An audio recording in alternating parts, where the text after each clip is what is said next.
అన్న మీ పేరు? అగ్నివేష్ నా పేరు. గట్టిగా చెప్పండి. అట్టి కాందార్ అగ్నివేష్. ఓకే. ఈ డివిజన్ 47వ డివిజన్. కాజీపేట.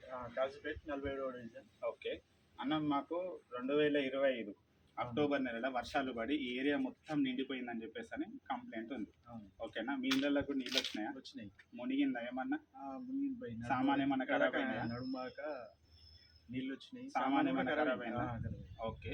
ప్రభుత్వం ఏం చెప్పింది అంటే వరద బాధితులు ఎవరైతే ఉన్నారో, ఎవరి ఇళ్ళకైతే నీళ్ళు వచ్చినాయో, ఎవరైతే అవస్థలు పడ్డారో వాళ్ళకి గవర్నమెంట్ స్కీమ్ ప్రకారంగా 15,000 రూపాయలు చెందాలి అని చెప్పేసి అని అన్నది.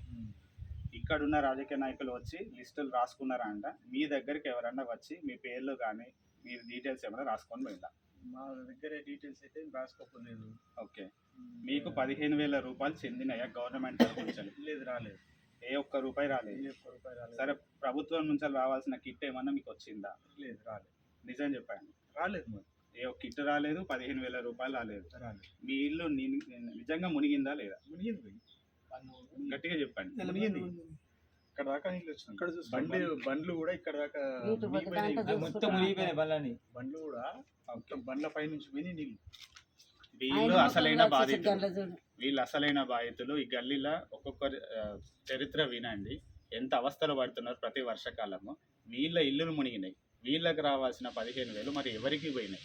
ఎంతమందికి ఇచ్చిండ్రు? వీళ్ళు అసలైన బాధితులు. వీళ్ళు మొత్తం వర్షం వచ్చిన ప్రతిసారి వీళ్ళకి గోస పుడుతుంది. వర్షం మాత్రం భయం అవుతుంది. ఓకే, కట్ చేసి